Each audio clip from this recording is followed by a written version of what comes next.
آزاد کشمیر میں جوائنٹ عوامی action committee کے احتجاج کی صورتحال کا ایک نیا رخ سامنے آیا ہے، جہاں وہ مذاکرات کی باتیں ہو رہی تھیں اور بار بار جھڑپیں ہو رہی تھیں۔ اس دوران تقریباً 18 مظاہرین شہید ہوئے، جبکہ اہلکار بھی تقریباً 8 شہید ہو چکے ہیں مختلف واقعات میں۔ لیکن یہ احتجاج جو پچھلے ایک ماہ سے جاری ہے، اس پہ ابھی تک کہیں سے کوئی رستہ نکل نہیں رہا تھا کہ 15 جولائی کی تاریخ دی گئی تھی۔ اب صورتحال کا نیا رخ سامنے آیا ہے۔ میں ہوں محبوب نعمت تنولی اور آپ دیکھ رہے ہیں زمینی حقائق۔ صورتحال یہ ہے کہ ان سے مذاکرات کی کوشش کی نہیں جا رہی تھی، خاص کر وہ آزاد کشمیر کے جو سیاسی جماعت ہیں ان کے خلاف ہی تو احتجاج کر رہے ہیں، اور نہ ہی آزاد کشمیر کے رہنماؤں نے خود وزیراعظم فیصل راٹھور سمیت صدر سمیت اور جتنی بھی مسلم لیگ پیپلز پارٹی کی جماعتیں ہیں وہ جو اقتدار میں ہیں، انہوں نے کوشش بھی نہیں کی، اور ان کے رہنماؤں نے کوشش بھی نہیں کی، اور خاص کر وہ جو مظاہرین ہیں ان کو مانتے بھی نہیں ہیں، کیونکہ ان کا احتجاج ہی ان کے خلاف ہے۔ ان 12 نشستوں کے علاوہ بھی ان کے تحفظات ہیں ان سیاستدانوں پہ، وہ ان کو غیر پارلیمانی الفاظ کے پکارتے ہیں۔ لیکن ایسے میں مولانا فضل الرحمان صاحب نے کوشش کی تھی، پھر جماعت اسلامی کے حافظ الرحمان صاحب نے کوشش کی تھی، اور پھر ان کوششوں پہ ابھی کوئی رزلٹ نہیں آیا تھا، کوئی بات سامنے نہیں آئی تھی۔ لیکن آج ایک صورتحال بالکل سامنے آئی ہے، جب گزشتہ روز بلاول بھٹو زرداری مظفر آباد گئے اور ایک سیکورٹی بھرپور سیکورٹی میں ایک ان کا استقبال ہوا کوالہ پول پہ۔ کیمروں نے خصوصی طور پہ اہتمام کیا گیا تھا کہ کیمرے ان مظاہرین ان سیلیبریشن کرنے والوں کے علاوہ ارد گرد کو نہیں دکھائیں گے۔ ارد گرد پہ بتایا یہ جا رہا ہے، ذرائع بتا رہے ہیں کہ جو انہوں نے وہاں استقبال ہوا بلاول کا، اس کے جو ارد گرد سیکورٹی تھی وہ استقبال کرنے والوں سے کہیں زیادہ تھی، اور اس کا مقصد ہی یہی تھا کہ لوگوں کو یہ دکھایا جائے کہ لوگ سیاسی عمل میں بھی شریک ہیں۔ لیکن یہ بات شریک ہے یا نہیں خود کشمیری فیصلہ کریں گے، وہ بہتر جانتے ہیں۔ لیکن بلاول بھٹو زرداری نے وہاں جا کے مظفر آباد میں ایک مرتبہ پھر ایک طرف تو بات کی کہ اس مسئلے کا پرامن حل نکلے، لیکن دوسری طرف یہ بھی دھمکی دی کہ وہ پرتشدد احتجاج یا اس طرح کی کسی بھی مارچ کی اجازت نہیں دیں گے۔ یاد رہے پیپلز پارٹی آزاد کشمیر میں برسر اقتدار ہے، اور بلاول بھٹو زرداری اس کے سربراہ ہے۔ اب سربراہ کی حیثیت سے گئے تھے، وہاں ایک پیچیدہ عمل شروع ہے احتجاج کا، جہاں بہت ساری اموات ہو چکی ہیں۔ وہاں دھرنے جگہ جگہ دیے ہوئے ہیں، پانوالا میں دیا ہوا ہے، اس کے بعد سدنوتی میں دیا ہوا ہے، پلندری جسے کہتے ہیں، اس کے علاوہ دریگ میں راولا کوٹ میں دیا ہوا ہے، نیلم میں احتجاج ہو رہا ہے، مظفر آباد کی تیاریاں ہو رہی ہیں، اور آج 15 جولائی کو مظفر آباد کے لیے مارچ ہونا تھا۔ لیکن اب صورتحال یہ ہوئی ہے کہ وہاں بتایا گیا ہے، آج عمر نذیر نے مظاہرین سے خطاب میں یہ واضح کیا ہے کہ ان کا فیلڈ مارشل عاصم منیر صاحب سے رابطہ ہو گیا ہے۔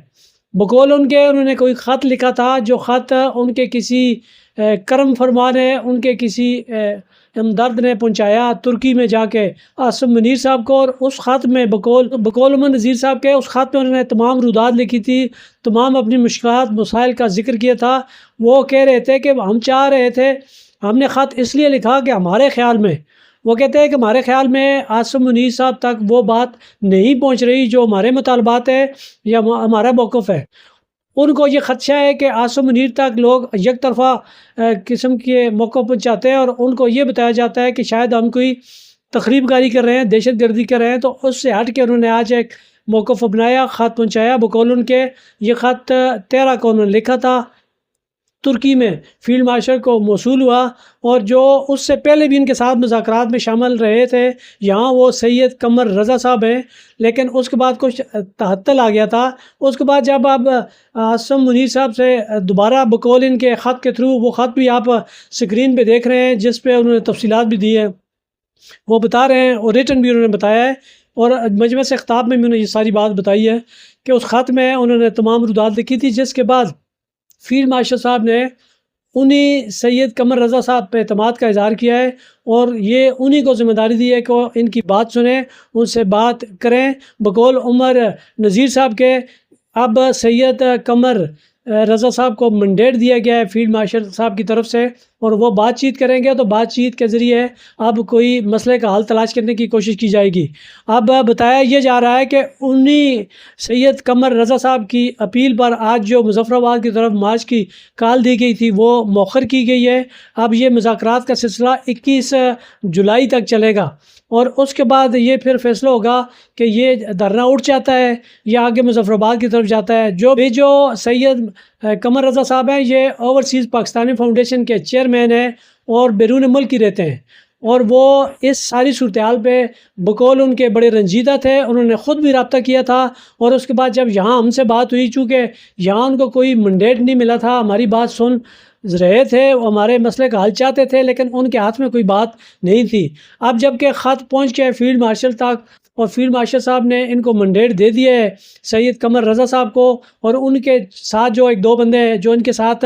بات چیت کریں گے اور اس کا کوئی ممکن حل تلاش کریں گے۔ اس سے پہلے ہی اس احتجاج کے بعد بہت جانی نقصان ہو چکا ہے دونوں طرف سے۔ ایک مظاہرین پہ مختلف جھڑپوں میں لوگ شہید ہوتے رہے اور زخمی ہوتے رہے، اور دوسرا خود پولیس کے اہلکار بھی ان مختلف واقعات میں شہید ہوتے رہے۔ اب جو پرسوں BBC نے رپورٹ کیا تھا، پرسوں جو جھڑپ ہوئی تھی اس میں بھی تقریباً 8 مظاہرین جاں بحق اور 2 پولیس اہلکار شہید ہو گئے تھے۔ تو اس سے پہلے بھی جو بار بار دریک میں بھی ہوتا رہا ہے، راولہ کوٹ میں بھی، اس میں بھی اس طرح اموات ہوئی ہے، اور یہ جس طرح کا چارج قسم کا کراؤڈ ہے، لوگ وہاں سے نہیں اٹھ رہے۔ اتنا مہینہ ہونے کے باوجود ان میں کمی آنے کے بجائے اس احتجاج میں خواتین بھی شامل ہو گئیں، بچے بھی شامل ہو گئے،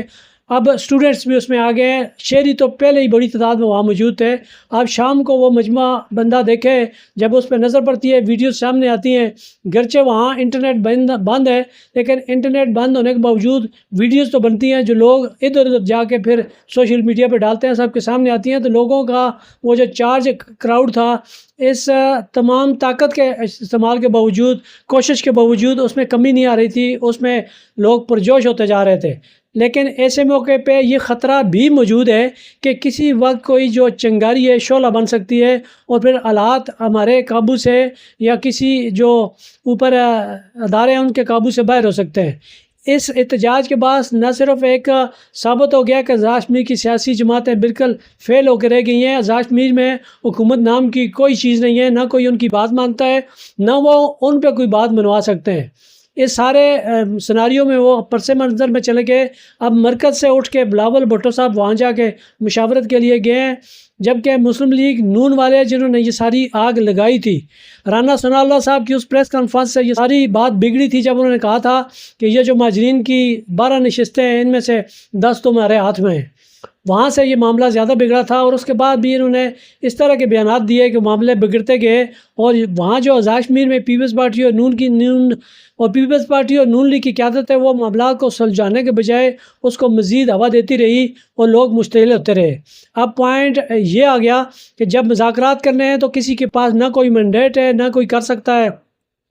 تو نہ مرکز والوں کے پاس کوئی اس طرح کا مینڈیٹ ہے کہ ان کو بات منوا سکے یا ان کی بات مان سکیں۔ ایسے میں یہ قدرتی طور پہ ایک ونڈو کھلی ہے، جس نے بھی کوشش کی ہے، جیسے بھی کی ہے، اب کم از کم ایک امید پیدا ہو گئی ہے کہ اب بات چیت کے ذریعے کوئی مسئلے کا حل نکل سکتا ہے۔ خاص کر جو وہاں کشمیری قیادت ہے مظاہرے میں جو بیٹھے ہوئے ہیں، جو اس سارے احتجاج کو لیڈ کر رہے ہیں، وہ بھی اس بات پہ مطمئن ہے کہ اب جو ان کے ساتھ مذاکرات کر رہے ہیں،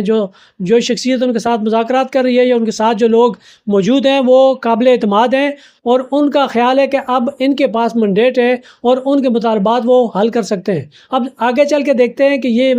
مذاکرات کے ذریعے مطالبات جو پورے ہوتے ہیں یا کس طرح کا اختتام ہوتا ہے، اس کا کیسے ہوتا ہے، لیکن امید بہرحال پیدا ہو گئی ہے۔ سب دعا گو ہیں کہ اللہ کرے اس صورتحال سے نکلنے کا کوئی راستہ بن جائے، اور یہ جو دھرنا ہے جو بہت ساری جانیں لے چکا ہے، جس کی وجہ سے لوگ طرح طرح کے مسائل کا شکار ہیں، سارے لوگوں پہ فوت شیڈول لگ گیا، مقدمات بن گئے، اور رستے بند ہیں، خوراک کا مسئلہ ہے، لوگ گھر سے بے گھر ہوئے ہیں، لیکن وہ بھی اپنے حق کے لیے کھڑے ہیں۔ اس ساری صورتحال سے نکلنے کا یہ راستہ ہے، یہ امید ہے، یہ مذاکرات ہیں۔ آپ بھی انتظار کریں، ہم بھی دیکھتے ہیں کہ آئندہ 2-4 دنوں میں کیا صورتحال سامنے آتی ہے۔ اجازت دیجیے، خدا حافظ۔